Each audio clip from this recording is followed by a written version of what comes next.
Good evening, my friends. So, you want to learn to speak and understand English. You have had a long day. You are tired. Lay down in your bed, close your heavy eyes, and let's listen to a story while we slowly fall into the arms of the English language. The Angel of the Odd. An Extravaganza. It was a chilly November afternoon. I had just consummated an unusually hearty dinner, of which the dyspeptic truffle formed not the least important item, and was sitting alone in the dining room, with my feet upon the fender, and at my elbow a small table which I had rolled up to the fire, and upon which were some apologies for dessert, with some miscellaneous bottles of wine, spirit, and liqueur. In the morning I had been reading Glover's Leonidas, Wilkie's Epigoniad, Lamartine's Pilgrimage, Barlow's Columbiad, Tuckerman's Sicily, and Griswold's Curiosities. I am willing to confess, therefore, that I now felt a little stupid. I made effort to arouse myself by aid of frequent Lafitte, and, all failing, I betook myself to a stray newspaper in despair. Having carefully perused the column of houses to let, and the column of dogs lost, and then the two columns of wives and apprentices run away, I attacked with great resolution the editorial matter, and, reading it from beginning to end, without understanding a syllable, conceived the possibility of its being Chinese, and so re-read it from the end to the beginning, but with no more satisfactory result.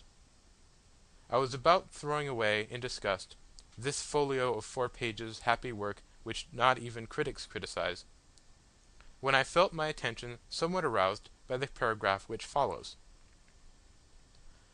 The avenues to death are numerous and strange. A London paper mentions the decease of a person from a singular cause. He was playing at Puff the Dart, which is played with a long needle inserted in some worsted, and blown at a target through a tin tube. He placed the needle at the wrong end of the tube, and drawing his breath strongly to puff the dart forward with force, drew the needle into his throat. It entered the lungs, and in a few days killed him. Upon seeing this, I fell into a great rage, without exactly knowing why. "This thing," I exclaimed, "is a contemptible falsehood, a poor hoax, the lees of the invention of some pitiable penny-a-liner, of some wretched concocter of accidents in cocaine. These fellows, knowing the extravagant gullibility of the age, set their wits to work in the imagination of improbable possibilities, of odd accidents, as they term them. But to a reflecting intellect, like mine," I added in parentheses, putting my forefinger unconsciously to the side of my nose, "to a contemplative understanding, such as myself possess, it seems evident at once that the marvellous increase of late in these odd accidents is by far the oddest accident of all. For my own part, I intend to believe nothing henceforward that has anything of the singular about it." "Mein Gott, then, what a fool you be for that!" replied one of the most remarkable voices I had ever heard. At first I took it for a rumbling in my ears, such as a man sometimes experiences when getting very drunk, but, upon second thought, I considered the sound as more nearly resembling that which proceeds from an empty barrel beaten with a big stick, and, in fact, this I should have concluded it to be, but for the articulation of the syllables and words.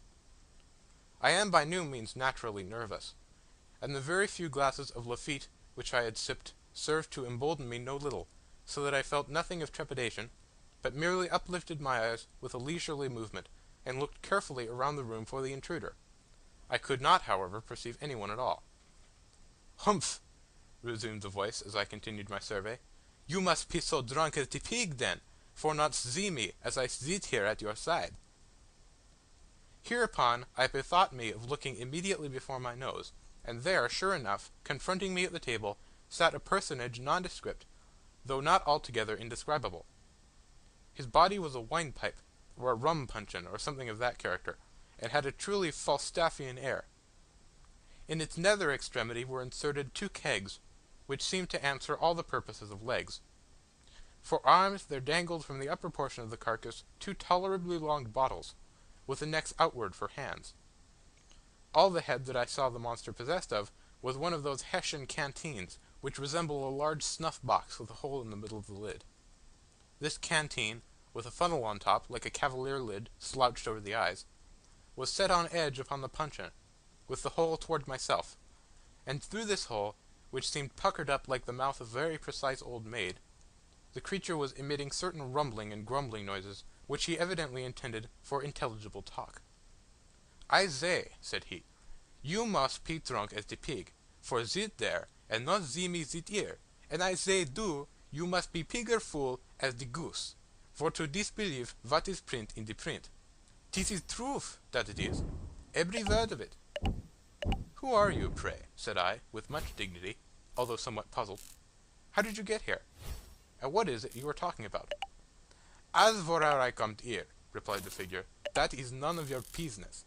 And as for what I be talking about, I be talk about what I think proper. And as for who I be, why that is the very thing I comed here for to let you see for yourself." "You are a drunken vagabond," said I, "and I shall ring the bell and order my footman to kick you out on the street." "He he he!" said the fellow. "Hoo hoo hoo! That you can't do." "Can't do?" said I. "What do you mean? I can't do what?" "Ring the bell," he replied, attempting a grin with his little villainous mouth. Upon this I made an effort to get up, in order to put my threat into execution, but the ruffian just reached across the table very deliberately, and hitting me a tap on the forehead with the neck of one of the long bottles, knocked me back into the armchair from which I had half arisen. I was utterly astounded, and for a moment was quite at a loss what to do. In the meantime he continued his talk. "You see," said he, "it is the best for zit still. And now you shall know who I be. Look at me. See, I am the angel of the odd." "And odd enough, too," I ventured to reply. But I was always under the impression that an angel had wings. "The wing!" he cried, highly incensed. "What I be do with the wing? Mein Gott! Do you take me for a chicken?" "No, oh no," I replied, much alarmed. "You are no chicken, certainly not." "Well then, sit still and behave yourself, or I'll lap you again with me fist. It is the chicken ab the wing, und the owl ab the wing, und the imp ab the wing, und the Ebteufel ab the wing. The angel ab not the wing, and I am the angel of the odd." "And your business with me at present is—" "My business!" ejaculated the thing. "Why, what is a low-bred puppy you must be for to ask a gentleman und an angel about his business?" This language was rather more than I could bear, even from an angel. So plucking up courage, I seized a salt cellar which lay within reach, and hurled it at the head of the intruder. Either he dodged, however, or my aim was inaccurate, for all I accomplished was the demolition of the crystal which protected the dial of the clock upon the mantelpiece. As for the angel, he evinced his sense of my assault by giving me 2 or 3 hard consecutive raps upon my forehead as before. These reduced me at once to submission, and I am almost ashamed to confess that either through pain or vexation there came a few tears to my eyes. "Mein Gott!" said the angel of the odd, apparently very much softened at my distress. "Mein Gott, the man is either very drunk or very sorry. You must not drink it so strong. You must put the water in the wine. Here, drink this like a good fellow, and don't cry now, don't." Hereupon the angel of the odd replenished my goblet, which was about a third full of port, with a colourless fluid that he poured from one of his hand bottles. I observed that these bottles had labels around their necks, and that these labels were inscribed Kirchenwasser. The considerable kindness of the angel mollified me in no little measure, and, aided by the water which he diluted in my port more than once, I at length regained sufficient temper to listen to his very extraordinary discourse. I cannot pretend to recount all that he told me, but I gleaned from what he said that he was the genius who presided over the contretemps of mankind, and whose business it was to bring about the odd accidents which are continually astonishing the sceptic. Once or twice, upon my venturing to express my total incredulity in respect to his pretensions, he grew very angry indeed, so that at length I considered it the wiser policy to say nothing at all, and let him have his own way. He talked on, therefore, at great length, while I merely leaned back in my chair with my eyes shut, and amused myself with munching raisins, and flipping the stems around the room. But, by and by, the angel suddenly construed this behaviour of mine into contempt. He arose in a terrible passion, slouched his funnel down over his eyes, swore a vast oath, uttered a threat of some character which I did not precisely comprehend, and finally made me a low bow and departed, wishing me, in the language of the Archbishop in Gil Blas, beaucoup de bonheur et un peu plus de bon sens. His departure afforded me relief. The very few glasses of Lafitte that I had sipped had the effect of rendering me drowsy, and I felt inclined to have a nap of some 15 or 20 minutes, as is my custom after dinner. At 6 I had an appointment of consequence, which it was quite indispensable that I should keep. The policy of insurance for my dwelling house had expired the day before, and, some dispute having arisen, it was agreed that at 6 I should meet the board of directors at the company and settle the terms of a renewal. Glancing upward at the clock on the mantelpiece, for I felt too drowsy to take out my watch, I had the pleasure to find that I still had 25 minutes to spare. It was 5:30. I could easily walk to the insurance office in 5 minutes, and my usual siestas had never been known to exceed 5:20. I felt sufficiently safe, therefore, and composed myself to my slumbers forthwith. Having completed them to my satisfaction, I again looked toward the timepiece, and was half inclined to believe in the possibility of odd accidents, when I found that, instead of my ordinary 15 or 20 minutes, I had been dozing only 3, for it still wanted 7:20 of the appointed hour. I betook myself again to my nap, and at length a second time awoke, when to my utter amazement it still wanted 27 minutes of 6. I jumped up to examine the clock, and found that it had ceased running. My watch informed me that it was 7:30, and of course, having slept 2 hours, I was too late for my appointment. "It will make no difference," I said. "I can call at the office in the morning and apologize. In the meantime, what can be the matter with the clock?" Upon examining it, I discovered that one of the raisin stems which I had been flipping around the room during the discourse of the Angel of the Odd had flown through the fractured crystal, and lodging, singularly enough, in the keyhole, with an end projecting outward, had thus arrested the revolution of the minute hand. "Ah!" said I see how it is. This thing speaks for itself. A natural accident, such as will happen now and then." I gave the matter no further consideration, and at my usual hour retired to bed. Here, having placed a candle upon a reading stand at the bed head, and having made an attempt to peruse some pages of the Omnipresence of the Deity, I unfortunately fell asleep in less than 20 seconds, leaving the light burning as it was. My dreams were terrifically disturbed by visions of the Angel of the Odd. Methought he stood at the foot of the couch, drew aside the curtains, and in the hollow detestable tones of a rum puncheon, menaced me with the bitterest vengeance for the contempt with which I had treated him.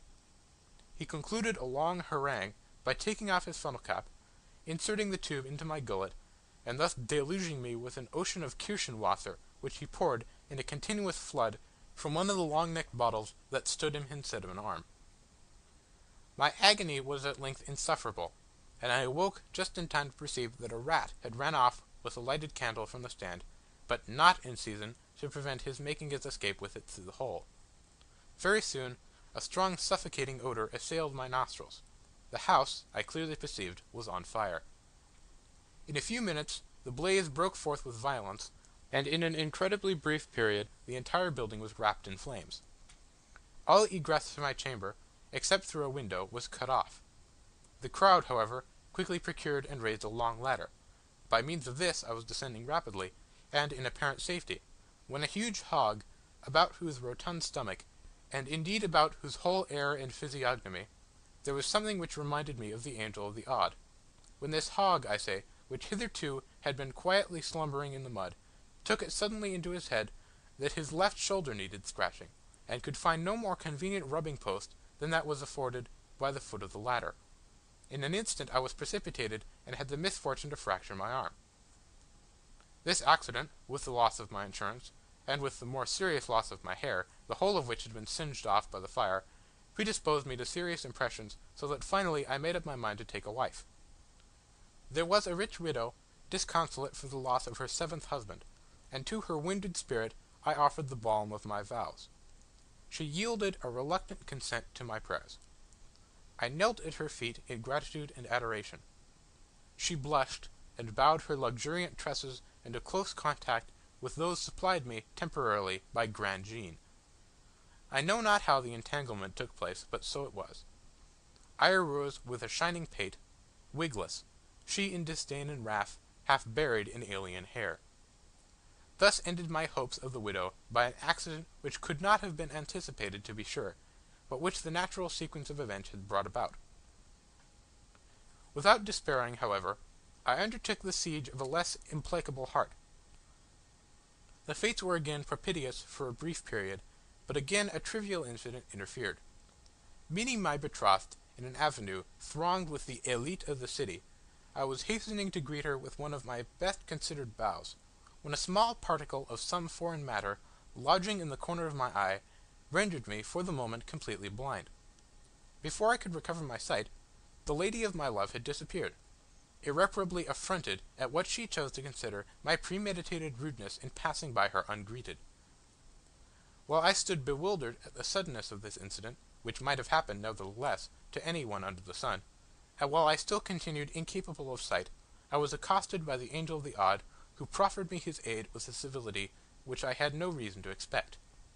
He examined my disordered eye, and with much gentleness and skill, informed me that I had a drop in it, and, whatever a drop was, took it out, and afforded me relief. I considered it high time to die, since fortune had so determined to persecute me, and accordingly made my way to the nearest river. Here, divesting myself of my clothes, for there is no reason why we cannot die as we were born, I threw myself headlong into the current, the sole witness of my fate being a solitary crow that had been seduced into the eating of brandy-saturated corn, and so had staggered away from its fellows. No sooner had I entered the water than this bird took it into its head to fly away with the most indispensable portion of my apparel. Postponing, therefore, for the present my suicidal design, I just slipped my nether extremities into the sleeves of my coat, and betook myself to a pursuit of the felon with all the nimbleness which the case required and the circumstances would admit. But my evil destiny attended me still. As I ran at full speed, with my nose up in the atmosphere, and intent only upon the purloiner of my property, I suddenly perceived that my feet rested no longer on terra firma. The fact is, I had thrown myself over a precipice, and should inevitably have been dashed to pieces but for my good fortune in grasping the end of a long guide rope, which descended from a passing balloon.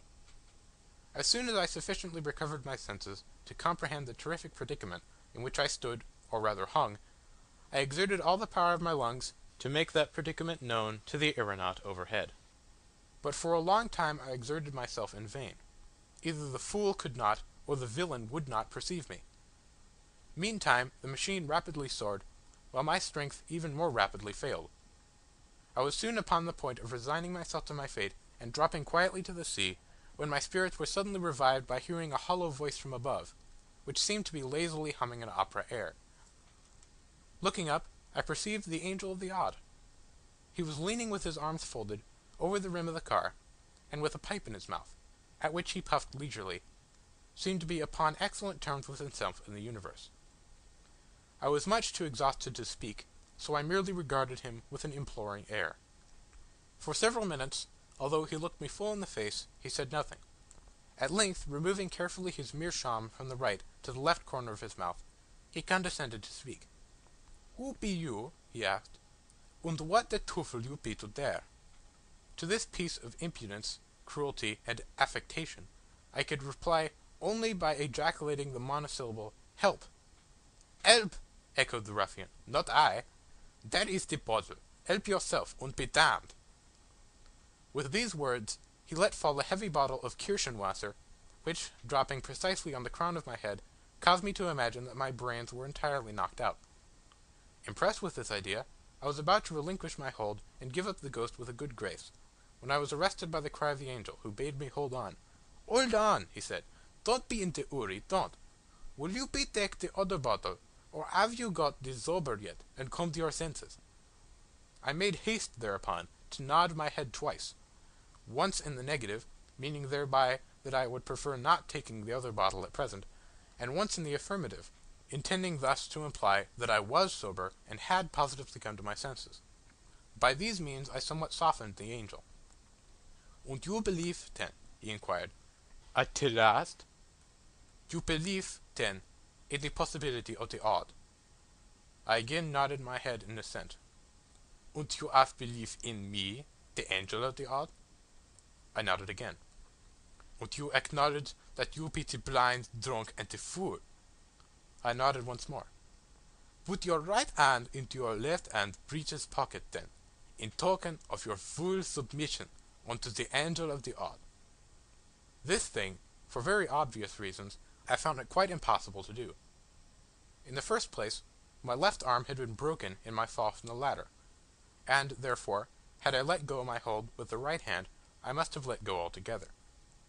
In the second place, I could have no breeches until I came across the crow. I was therefore obliged, much to my regret, to shake my head in the negative, intending thus to give the angel to understand that I found it inconvenient, just at that moment, to comply with his very reasonable demand. No sooner, however, had I ceased shaking my head, than "Go to the Teufel, then!" roared the angel of the odd.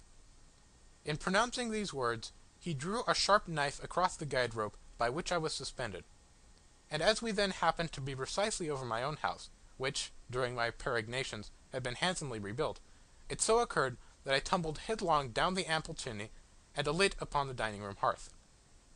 Upon coming to my senses, for the fall had very thoroughly stunned me, I found it about 4 o'clock in the morning. I lay outstretched where I had fallen from the balloon. My head grovelled in the ashes of an extinguished fire, while my feet reposed upon the wreck of a small table, overthrown, and amid the fragments of a miscellaneous dessert, intermingled with a newspaper, some broken glass and shattered bottles, and an empty jug of the Schiedam.